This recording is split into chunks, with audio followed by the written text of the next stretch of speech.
Identidad, cultura y el acontecer diario están en La Hora del Museo, que a partir de ahora el periodista Luis Cruz nos invita a un encuentro cotidiano con nuestra historia. Aquí comienza La Hora del Museo, un programa del Museo Histórico Nacional USACH 94.5, la radio de un mundo que cambia. Hola, ¿cómo están? Sean muy bienvenidos y bienvenidas a una nueva emisión de La Hora del Museo, tu programa de entrevistas favorito, el programa del Museo Histórico Nacional que siempre nos sorprende en la señal de Radio USACH y también a veces en la señal de Santiago TV.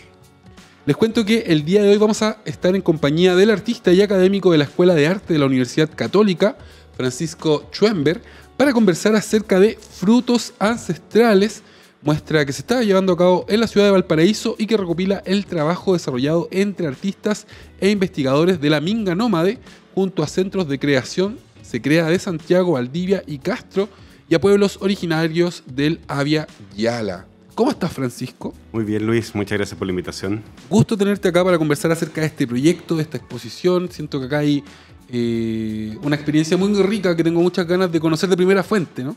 Entonces, partamos por el principio y quiero que le explique a nuestros auditores y auditoras en qué consiste la Minga Nómade. ¿Qué es la Minga Nómade? Porque yo creo que todos conocemos las mingas de Chiloé y ustedes eligieron este nombre como para darle a esta plataforma, ¿no?, de creación. Entonces, explícanos un poco qué es esta Minga Nómade.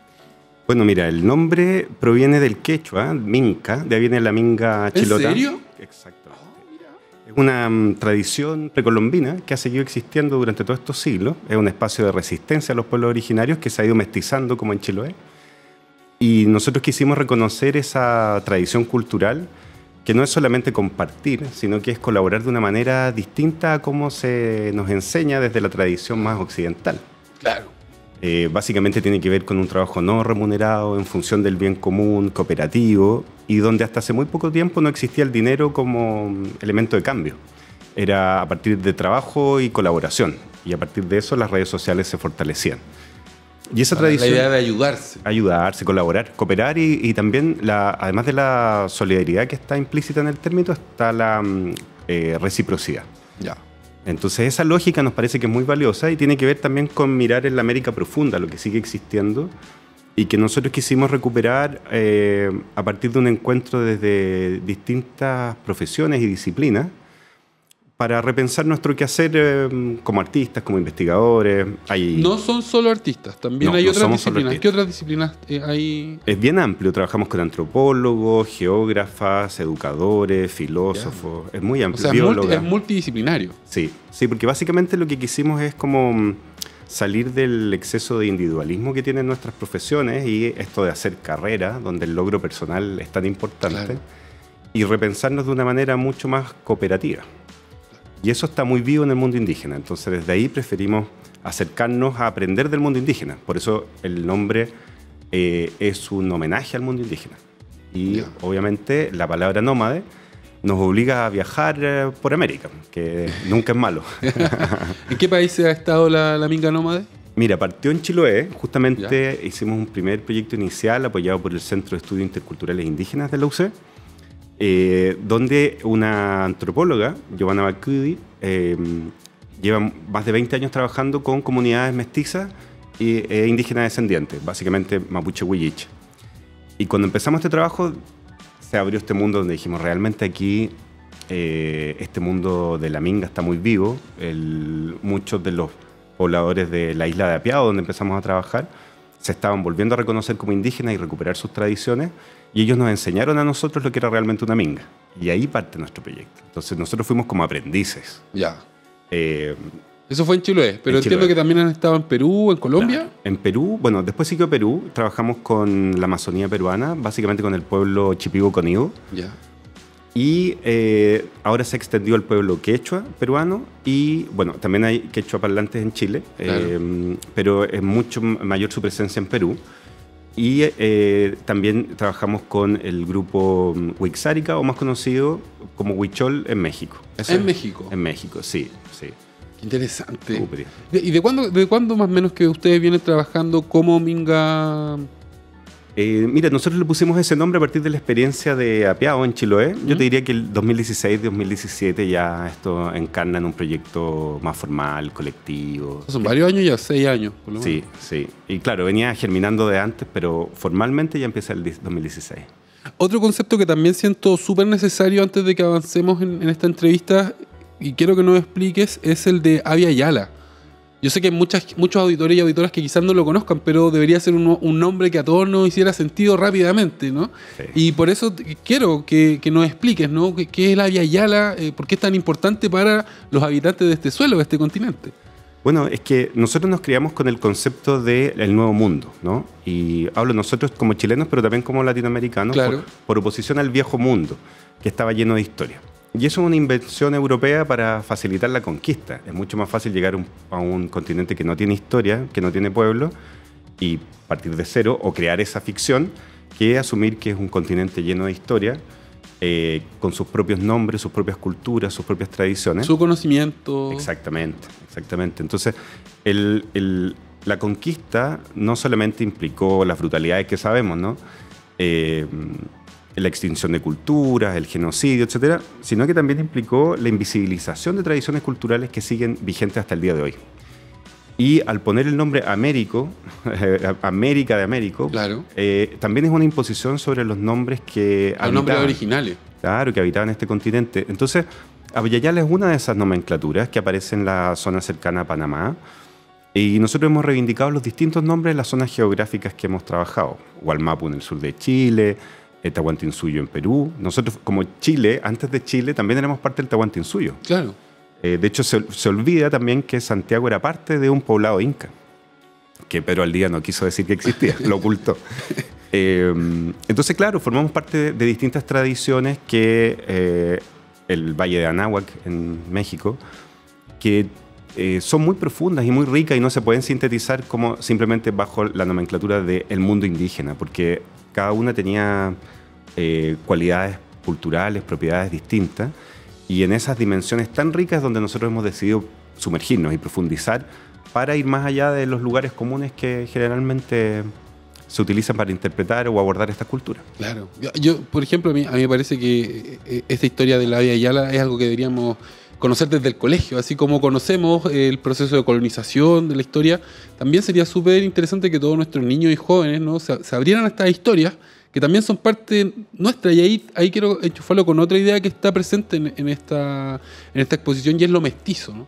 Porque quizás nosotros tenemos una conexión súper fuerte con todo lo que viene desde Europa, desde Estados Unidos también, pero nuestra otra mitad o la suprimimos, o no la conocemos, o la rechazamos, como que renegamos de eso, y como tú bien decías, hay un montón de conocimientos que también son parte nuestra. Entonces, también quisiera que nos expliques un poco cómo opera lo mestizo desde la visión de ustedes, ¿no?, de esta minga nómade, con los pueblos originarios. Bueno, claro, mira, yo creo que es muy importante reconocerse como parte de una historia de más de 500 años que ha tenido eventos de violencia. Octavio Paz hablaba refiriéndose a México, pero México encarnando el origen de América, como que México había surgido de una violación, ¿no?, que era la violencia del conquistador sobre el resto de la antigua Abya Yala. Existe esa dimensión, pero también existen otras dimensiones menos violentas que han ido surgiendo a partir de la convivencia histórica, que nos permiten entendernos como un continente que es muy diverso, ¿no? Claro. Y donde efectivamente, a pesar de que genera tanto anticuerpo, somos un continente donde la plurinacionalidad efectivamente habla de naciones que preexistieron a los estados modernos. Claro. Y esa convivencia nosotros la tenemos que asumir, pero también asumimos ciertas lagunas que ha mencionado muy bien el historiador Gabriel Salazar, ¿no? A partir del estallido social, él mencionaba que el pueblo mestizo nace sin lenguaje propio, sin historia propia, sin territorio propio. Claro. Y eso también tiene que ser un lugar donde nosotros nos miremos como chilenos. Esa pregunta es crucial para todos los chilenos, siempre nos ronda. Yo crecí escuchando, por ejemplo, en los 90, era muy común, o sea, ¿qué nos define como chilenos? ¿Qué somos? ¿Cuál es nuestro color? ¿Cómo sonamos? ¿Cómo nos vestimos? Y yo siento, claro, que es una pregunta que ha rondado, al menos a mí, es la cultura desde la vuelta a la democracia en adelante, y es interesante que se siga dando y que cada vez vaya con más matices. Pienso, por ejemplo, en el trabajo que hicieron los tres cuando reconectaron, ¿no?, la música popular con nuestra tradición más ligada a la música de los bares, a la música de nuestros abuelos. Y ahí hay un trabajo bien lindo de tratar de reencontrar nuestro sonido por ese lado. Pero si vamos más atrás, claro, por ejemplo, podemos pensar en el trabajo de Violeta Parra o de la Margot Loyola, ¿no? Buscando los sonidos del campo. Y esto es todo desde la parte de la música, pero cuando nos vamos al arte, por ejemplo, a cómo entendemos los colores, te lo quiero preguntar, porque yo sé que ustedes tuvieron una experiencia con los mapuches en Valdivia. Entonces, ahí yo siento que se nos podría abrir la cabeza y se nos podría abrir también nuestra identidad. Nos quedan todas estas preguntas ahí en el aire, pero tenemos que hacer nuestra primera pausa musical en esta hora del museo. Sin embargo, vamos a volver rápidamente con nuestro invitado del día de hoy, el artista y profesor de la Escuela de Arte de la Universidad Católica, Francisco Schoenberg.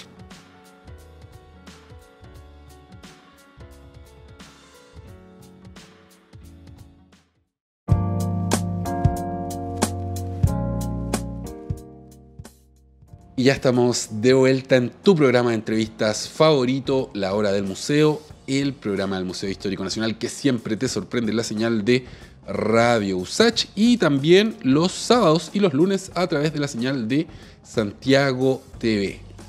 Les cuento que el día de hoy estoy conversando acerca de una exposición bien interesante que se está realizando en la ciudad de Valparaíso hasta el día 11 de octubre. Esta exposición se titula Frutos Ancestrales y me acompaña uno de los gestores, de los artífices de esta exposición, el profesor de la Escuela de Arte de la Universidad Católica y artista Francisco Schoenberg. Francisco, en el bloque anterior hicimos algunas preguntas más de contexto, ¿no? Pensando en qué era lo que estaba detrás de esta exposición tan interesante. Ahora me gustaría que nos cuentes un poco acerca del trabajo que ustedes han realizado con los centros SECREA, que yo siento que es una iniciativa poco conocida que realiza el Estado de Chile, el Ministerio de las Culturas, pero que me resulta increíble, ¿no? Estos centros de creación y de creatividad enfocados a niños con una forma totalmente distinta de generar conocimiento, de generar... Entonces, primero partamos por ahí. ¿Cómo llegan ustedes a los centros SECREA y qué fue lo que hicieron ahí? Bueno, la historia parte porque básicamente tuvimos una confluencia con las ideas que fundamentaron la generación de estos centros en Chile, que fue uno de los gobiernos de la presidenta Bachelet, claro, donde la ministra Baratini, la ex ministra, lo que planteó es que se constataban distintas mediciones internacionales que había muy poca innovación en estábamos nuestros bajo en estudiantes. creatividad. Sí.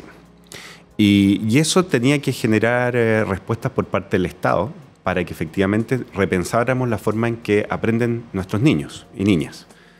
A partir de eso se crean los centros de creación que tienen como parte fundamental las ideas de Humberto Maturana. Entonces, nuestro trabajo, que venía ya, como te decía, desde el 2014, iniciándose, decantando en la Minga Nómade, toma como base conceptual a Humberto Maturana, pero también a Francisco Varela. Que eran dupla, trabajaron juntos mucho tiempo. Exactamente. Y parte de la importancia que tienen sus planteamientos es que radican la mente en el cuerpo. Es decir, hablan de la cognición encarnada. Todo nuestro cuerpo en relación con nuestro entorno y la naturaleza es lo que genera el conocimiento. Es la interacción viva de nuestro cuerpo con el entorno. Entonces, obviamente hay una confluencia teórica que nos convocaba a ambos, pero también estaba el interés por hacer arte colaborativo con comunidades vulnerables. Ya. Entonces, desde ahí se genera un convenio entre la Universidad Católica a través del Centro de Estudios Interculturales e Indígenas y el Ministerio de las Culturas, las Artes y el Patrimonio para que hiciéramos unas primeras acciones donde se activaran con mayor profundidad los SECREA y ahí generamos el proyecto de la Minga Nómade SECREA. Ya. Para lo cual empezamos a trabajar en el SECREA de San Joaquín en Santiago y con posterioridad el SECREA de Castro en Chiloé y después el de Valdivia. Donde las experiencias tenían enfoques distintos. Nos tocó también la pandemia, post-estallido. Claro, es una época compleja, digamos, para todos los proyectos, más si son de carácter cultural, artístico. Exacto, pero la verdad es que la impresión que uno tiene es que el Estado chileno, cuando puede hacer intervenciones de este tipo, que son joyas, cambia la vida de las familias y de los niños. Realmente tú ves que son centros de lujo, implementados con la mejor calidad, con la mejor tecnología, con los mejores profesionales, y al ser parte de una estrategia de educación no formal, complementa o enriquece lo que no hace el sistema formal. Y como nosotros estamos un poco lejos del sistema formal, nos encontramos también desde el aspecto metodológico. Hicieron un match perfecto. Exacto. Y la verdad es que son centros que nosotros lo que queremos es apoyar, que sigan profundizando su accionar, que se difunda más, que se conozca. Claro, tienen que haber más centros que se crean a lo largo de todo el país, yo creo. Sí, porque todavía está en una etapa, hay como 4 o 5, creo. Y se están inaugurando todos los años. Claro, todos los años se inauguran más, pero quiero insistir en este punto porque es algo totalmente distinto a lo que conocemos como de los centros culturales, de las bibliotecas, como la educación más tradicional y formal. Esto se escapa de eso y tiene un impacto muy, muy positivo en todos los niños y niñas que participan ahí, generando, ¿no?, creatividad, que es algo muy importante.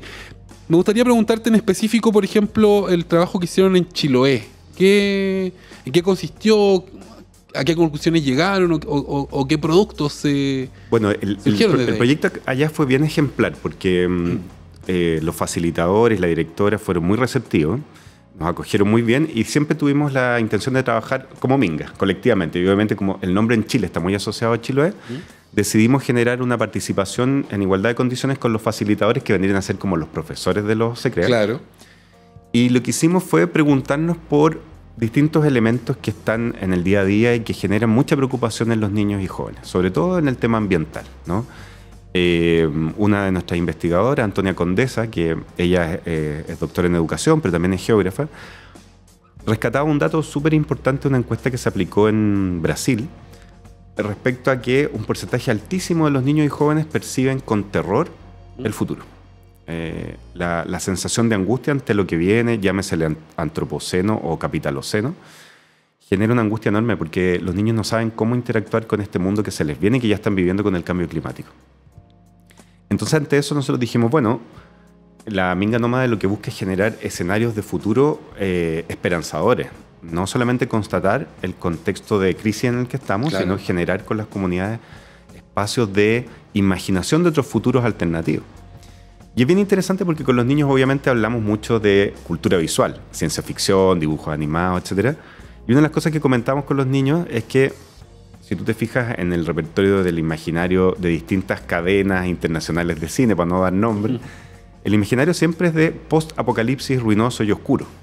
No hay un imaginario colectivo que permite imaginar otros futuros alternativos. Claro. Entonces ante eso le dijimos, niños, hagamos algo. Y los niños, obviamente vino la pandemia, tuvimos que hacer todo a distancia, y les dijimos, reconectémonos con los saberes propios de Chiloé y descubramos qué se puede hacer desde su propio territorio. Y ahí apareció una figura muy interesante que en la cultura mapuche y mapuche huilliche existe el Ngen, que es el dueño. Se entiende como el propietario o el dueño. Y ese espíritu o esa fuerza se puede ilustrar fácilmente con su pérdida y perversión a partir de la conquista con la figura del trauco. El trauco era como el Ngen del agua, el chauco, el protector del agua. Y después se transformó en esta figura que es un violador. Fíjate cómo se invierte el sentido. Claro. Entonces los niños se identificaron con estas fuerzas, estos protectores, y los vincularon con su imaginario infantil. Superhéroes, superheroína, y los poderes que podían identificar en ese mundo para cuidar y reparar la naturaleza. Entonces, efectivamente, respondieron mucho. Ellos se transformaron en una especie de personajes con máscaras. Que ¿En serio? Se transformaron en Ngen. Y se imaginaron cómo cuidar y recuperar el entorno. Entonces, ese registro quedó fotografiado por la obra de Rosario Ateaga, que está en la exposición ahora en Valparaíso, y sentimos que efectivamente empieza a emerger la posibilidad de pensar otras formas colectivas de habitar el mundo. Y eso obviamente tiene que ver con recuperar la cultura indígena. Claro, o sea, hay una posibilidad de pensar el mundo de otra forma, que es algo que quiero hacer hincapié, ¿no? Como sociedad siento que nos falta mucho. Estamos muy encerrados en la visión capitalista, extractivista, de competencia, cuando podemos abrazar otras formas, y tampoco tiene que ser algo excluyente, ¿no? No es que todos nos vamos a ir a caminar a pata pelada todos los días, como esta caricatura que se hace a veces, ¿no? Como, no, nos quieren convertir a todos en hippies. No, se trata de que hay otras formas en que los seres humanos nos podemos relacionar, convivir, y ir generando cultura, ir generando sociedad. Y siento que, claro, es muy lindo cuando desde los pueblos originarios surgen estas visiones que nos pueden enseñar otras cosas, ¿no? Otras formas de experienciar la vida, y sobre todo para los niños. Es muy importante también lo que tú señalaste de como las películas y el horizonte de posibilidades que se establecen en las cabezas de nuestros niños y niñas a partir de estos imaginarios que se van instalando. O sea, ese es el alimento para la imaginación. Entonces, si tenemos un alimento que solo nos habla de guerra, de violencia, de enemigos, de malos, de matar, porque también hay mucho, y eso se normaliza, es evidente que vamos a tener niños que después se van a convertir en adultos que van a seguir pensando que eso es lo normal y es la única posibilidad, ¿no? Como que el más fuerte se impone, por ejemplo, que es una cuestión súper darwinista que está en Dragon Ball, por ejemplo. Es un claro ejemplo de como esta forma de pensar la sociedad como de una manera darwinista, ¿no? El más fuerte se impone. Oye, ya, hagamos el viaje ahora un poquito al norte, vámonos a Valdivia, porque ahí también hubo otra experiencia muy interesante que tiene que ver con el color. Sí. ¿Qué nos podrías contar acerca de eso? Mira, el color, uno siempre como artista tiene que pensar cómo abordar el fenómeno que vas a estudiar, que en este caso era el color, junto a las comunidades desde su lugar, donde ellos habitan. Entonces, inmediatamente al recorrer Valdivia, salta el contraste respecto a lo que es hoy día, lo que era hace 20 años. Cuando yo visitaba de joven o de niño Valdivia, estaba rodeado por bosque nativo. Hoy está completamente rodeado por plantaciones industriales, y el color que rodea la ciudad cambió. Es un verde homogéneo, el verde del eucalipto o el verde del pino. Entonces, como artista yo le dije a los niños, bueno, ustedes están viviendo otro paisaje. ¿Qué pasa si recuperamos ese paisaje natural originario de la zona, que todavía está, por ejemplo, en el parque, creo que se llama Alerce Costero, el que está cerca del Valdivia, y vamos a conocer esa flora que era con la que convivieron todos nuestros ancestros, cosa que les pareció súper interesante, pero que además el Centro de Creación de Valdivia invitó a 2 sabias mapuches expertas en sanación y en los colores asociados a las plantas tintorias. Espérame ahí, quiero hacer nuestra segunda pausa, la tenemos que hacer, sin embargo nos queda todavía harto tiempo para seguir conociendo acerca de esta exposición y proyecto que a mí me tiene muy entusiasmado. La exposición se llama Frutos Ancestrales y está sustentada en un proyecto que a mí me ha encantado, se llama La Minga Nómade. La pueden googlear, hay información, hay videos para que busquen, y también pueden viajar a Valparaíso a conocer los frutos, ¿no? de estas interacciones multidisciplinarias. De verdad que es un proyecto bien interesante. Nos vamos y ya continuamos con más Hora del Museo.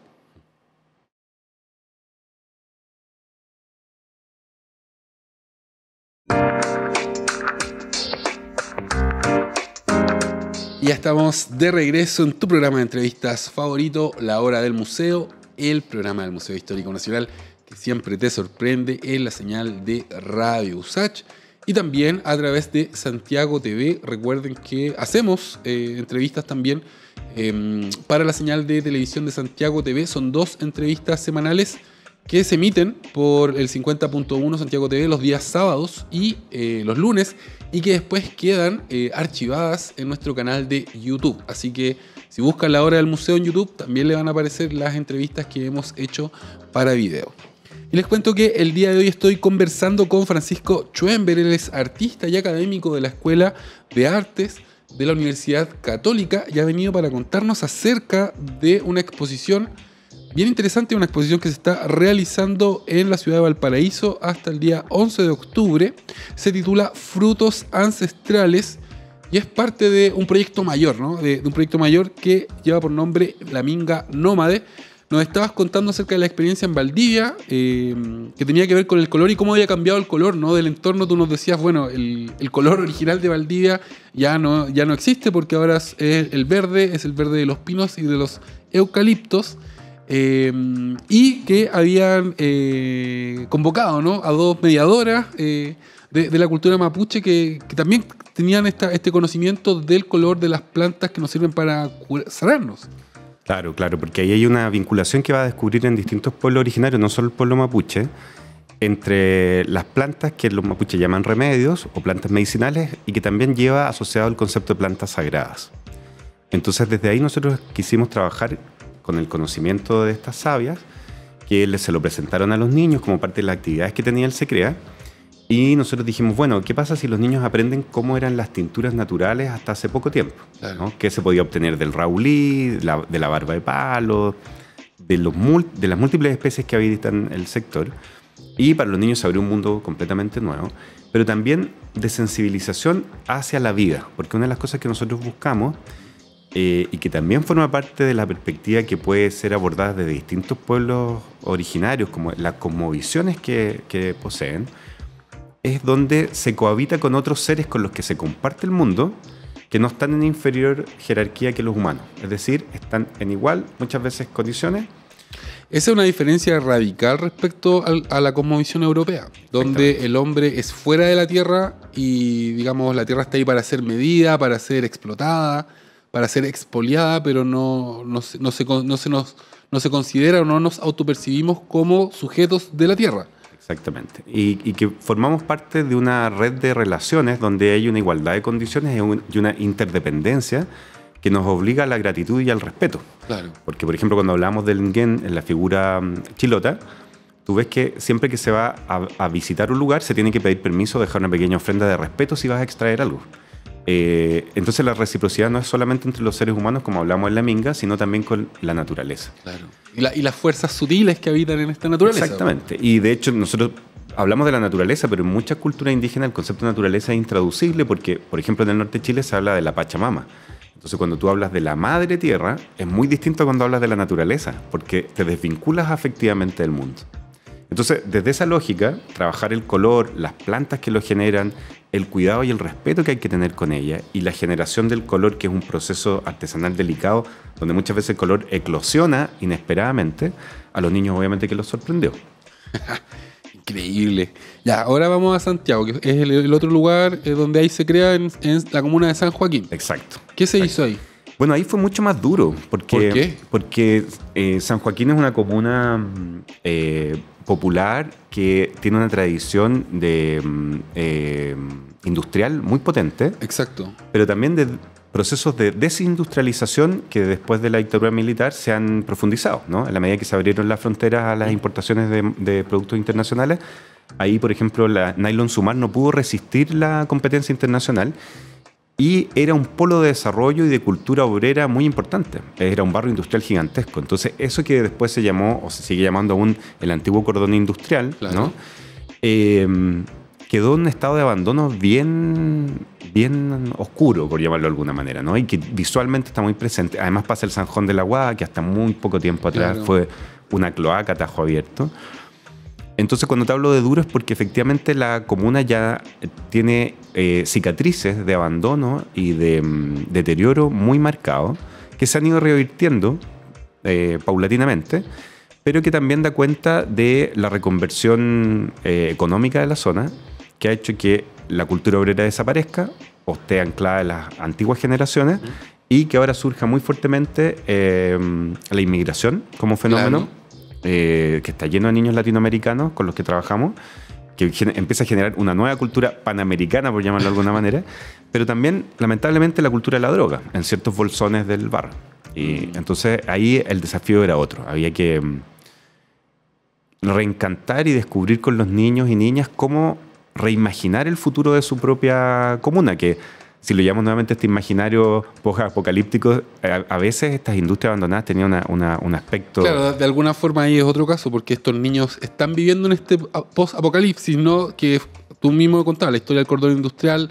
Si uno va por Santa Rosa y sigue hacia abajo, se da cuenta que la ciudad no es una ciudad amable, ¿no? Como es una ciudad bien hostil en términos visuales, en términos... No hay naturaleza, no hay plaza, no hay poco árbol. Claro. Y ahí nosotros evitamos el concepto de sustentabilidad, que es muy largo de explicar ahora porque preferimos hablar de otras relaciones con la naturaleza que nos permitan repensar un vínculo donde efectivamente, como tú ya señalabas muy bien, nos reconozcamos como parte de ella y pensemos cómo reparar este daño. Entonces, por ejemplo, el Zanjón se ha transformado en un parque inundable, Víctor Jara, una zona preciosa que la han pensado muy bien, pero todavía quedan grandes zonas de ese Zanjón que no se han cambiado. Entonces los niños decían, ¿por qué esto no puede ser como un río de las montañas? ¿Por qué no podemos volver a poner los pies en el río como antes? ¿Por qué no puede ser un río que no sea una cloaca? Entonces también nos imaginamos cómo las industrias podían reconvertirse en estos espacios medio de Blade Runner, Claro. De Mad Max, ¿no? Exacto. A transformarse en espacios verdes donde la comunidad podía reproducir la vida.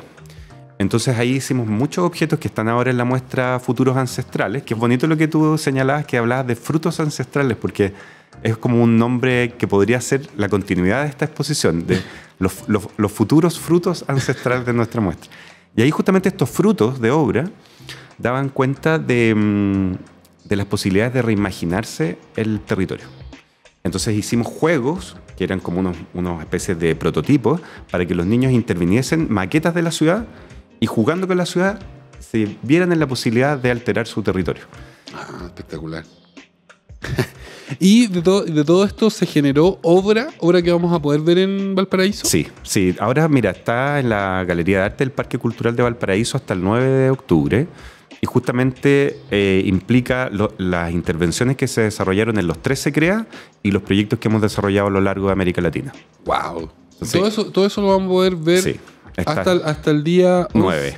9. Hasta el 9, sí, porque ya después viene el desmontaje, entonces se recibe público hasta el 9 de octubre. Ya. ¿Y hasta ahora qué tal ha sido la experiencia ya? Mira, para mí, a nosotros nos ha resultado muy emotivo, te diría, porque nosotros trabajamos en áreas también vinculadas al patrimonio. Entonces, patrimonio material e inmaterial. Y ese centro, ese parque, antes era una herida dolorosa en la ciudad, si era una cárcel. Exacto. Entonces, todos sabemos lo que carga una cárcel, que es el infierno en la tierra, sobre todo cárceles latinoamericanas, ¿no? Y gracias a los movimientos comunales, gracias a las organizaciones territoriales y gracias a la visión política del Estado chileno, que en su momento tomó una decisión, se transforma en un parque y en un centro cultural donde además es un sitio de memoria. Entonces, ir con nuestra primera exposición de gran tamaño a un lugar que tiene estas condiciones, además en el barrio Puerto, que tiene todo un historial de luchas sociales muy importante, ha sido muy, muy interesante. Me imagino, y de hecho ese es un lugar bien especial, la ex cárcel, porque veníamos hablando, ¿no?, de lo que pasaba en San Joaquín, de todas estas estructuras, de todas estas fábricas abandonadas y lo que provoca, y acá se hace, claro, justamente un trabajo de reconversión que funcionó. O sea, yo he estado ahí y los fines de semana se llenan, en la semana siempre hay gente, es un centro cultural de primer nivel. Entonces también es muy interesante cómo la historia misma nos demuestra que a veces se puede, ¿no? Cuando hay voluntad política, cuando hay creatividad, cuando hay como una buena energía detrás, sí podemos tener este tipo de experiencias positivas, ¿no? Donde un lugar que era una cárcel con toda esta carga se convierte en un gran centro cultural que ahora, bueno, está albergando esta exposición a la que todos y todas están muy invitados. Francisco, tenemos que hacer nuestra última pausa, pero todavía nos queda un bloque para seguir conversando, conociendo a mi invitado del día de hoy, el artista y profesor de la Escuela de Arte de la Universidad Católica, Francisco Schoenberg.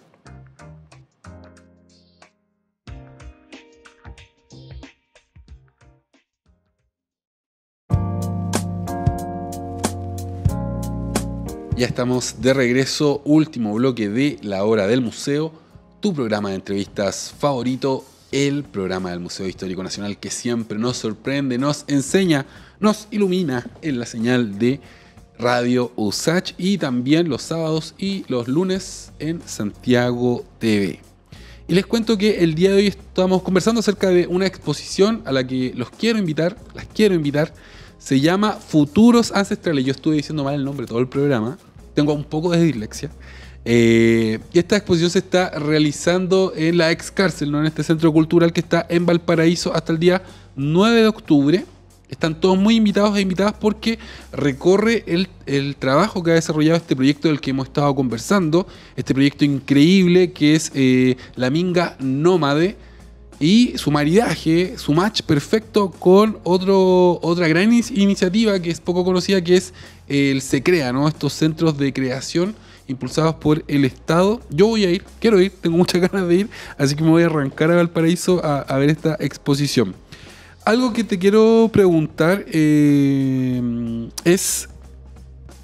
¿qué es lo que puede aportar la mirada de los pueblos originarios al mundo del arte contemporáneo? Te lo pregunto por qué. Porque incluso, o sea, siendo uno mestizo, ciudadano chileno, a veces el mundo del arte contemporáneo parece ser que es un mundo muy como de gueto, ¿no? Como muy encerrado en sí mismo. Hay que conocer a los artistas, hay que conocer la historia de la obra para poder entender la obra en muchos casos. Es una obra que también está muy atada a los textos, ¿no? A los textos curatoriales. Entonces, me gustaría también que nos cuentes un poco cómo ha sido esta experiencia, porque finalmente ustedes están trabajando con el lenguaje del arte contemporáneo. Entonces, explícanos un poco ahí cómo funciona esto, porque cuando uno ve, ¿no? Todo lo que hacen los pueblos originarios, inmediatamente se les pone el rótulo de artesanía, por ejemplo. No pasan a ingresar la categoría de arte. Entonces, ¿cómo funciona ahí esta relación? Bueno, ahí tú tocas dos puntos bien importantes. El primero, en términos históricos, el concepto de arte es una invención occidental que parte con el Renacimiento y que está muy asociado con el énfasis en el individuo, el carácter autónomo, creativo. El artista, el genio. Esas son las historias que nos cuentan, exactamente. ¿no? Miguel Ángel, Leonardo. Claro. No, pero podríamos ir hasta Marcel Duchamp, digamos que era un tipo que revolucionó el arte, pero que siguió manteniendo este estatus, ¿no? De el gran genio del arte del siglo XX. Exactamente. Y con todos esos matices, esa lógica en la que yo me formé y de la que soy parte, yo igual soy artista. Claro. Uno tiene que desaprender a vincularse de esa manera. O por lo menos a nosotros nos interesa eso. ¿Por qué? Porque ese énfasis en el individuo, en el ego, en el triunfo, porque finalmente tiene que ver con un gran énfasis en desarrollar una carrera individual que te permite ser reconocido como un creador autónomo distinto a todo el resto. Claro. Nosotros tomamos un poco de distancia con esa mirada y enfatizamos lo colectivo, lo colaborativo, y donde el trabajo individual pasa a un segundo plano. De hecho, yo vengo acá como coordinador de la Minga Nómada, ¿te fijas? No soy ni presidente, ni el artista único, claro, sino que buscamos desde la lógica de funcionamiento vincularnos de una manera más cooperativa. Y donde, efectivamente, todos somos individuos que formamos parte de un colectivo, pero el énfasis está en lo colectivo. Entonces, cuando se impone el concepto de arte con la conquista en América, y eso lo ha dicho un teórico que es muy interesante, que es paraguayo, que es Ticio Escobar, ¿ya? Lo que habla es que este concepto siempre le es incómodo a los pueblos originarios porque no forma parte de su tradición, porque las manifestaciones visuales propias del mundo indígena están relacionadas con el culto y con el rito, están relacionadas con lo sagrado, y muchas veces son interdisciplinarias. Tú vas a una ceremonia y está danza, música, pintura corporal y manifestaciones visuales y escultura. Entonces, muchas veces al mundo del arte contemporáneo, además del racismo y clasismo que tú señalas muy bien, que por lo tanto toda manifestación artística que no forma parte de las bellas artes, que es más bien una manifestación patricia, se le asigna el rótulo de artesanía porque forma parte del mundo plebeyo, ¿no?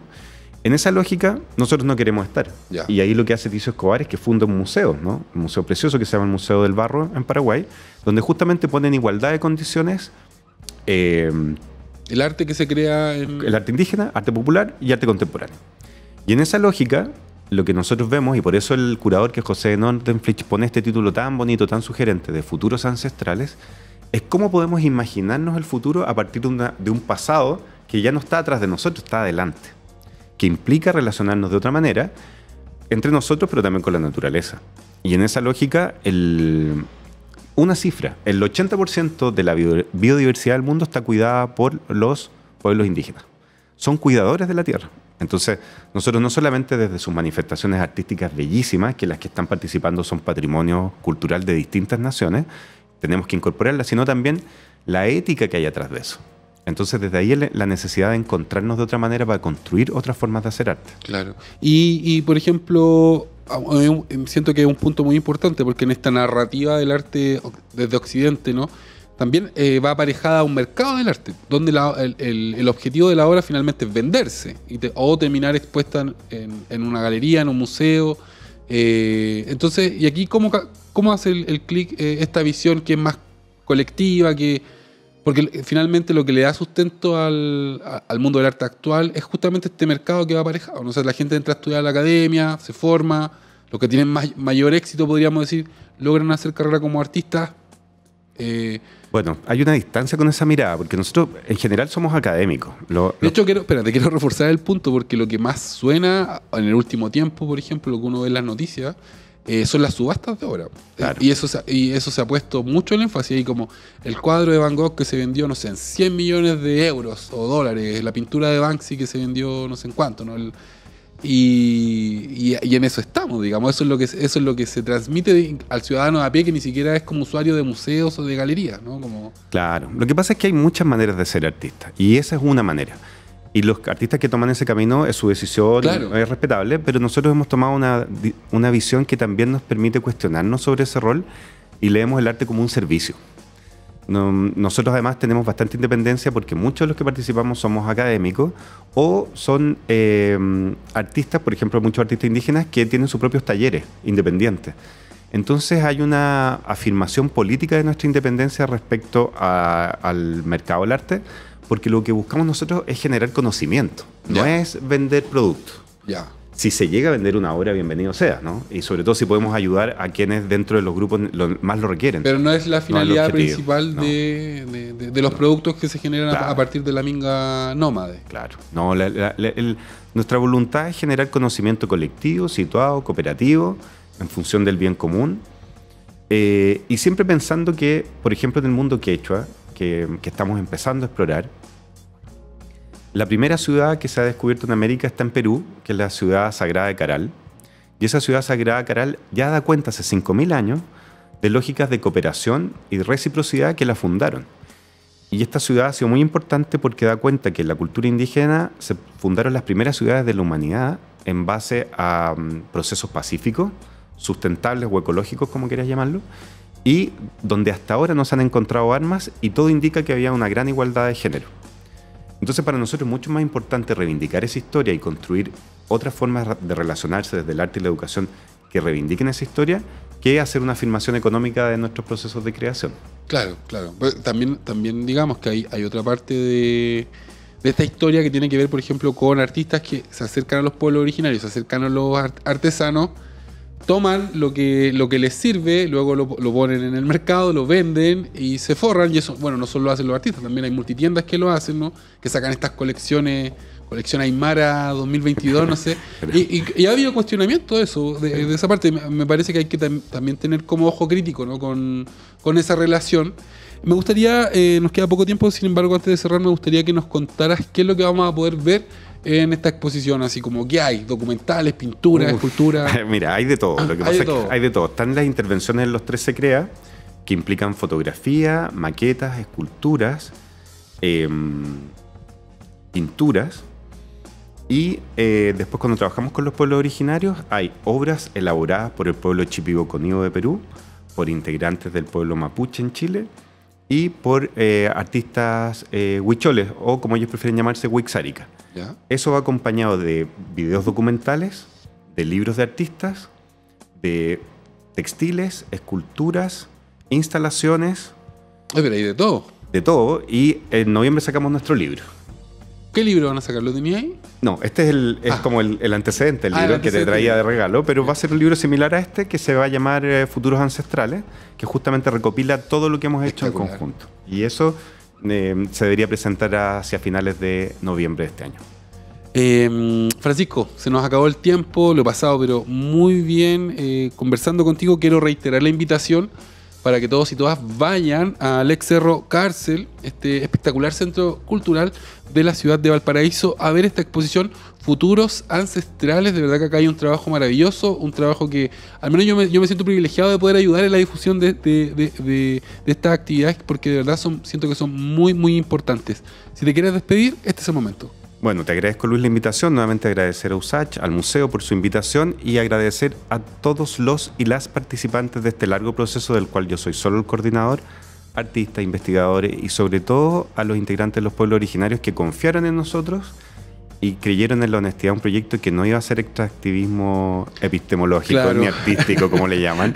Y apropiación cultural también. Y apropiación cultural, que justamente lo que estamos haciendo es entendernos desde otra forma, así que mi gratitud para su participación. Ya pues, Francisco, te envío un gran abrazo, te dejo un gran abrazo también para todos y todas los que escucharon esta entrevista. Yo soy Luis Cruz, el conductor de La Hora del Museo, y chao, chao, chao. Aquí finaliza La Hora del Museo.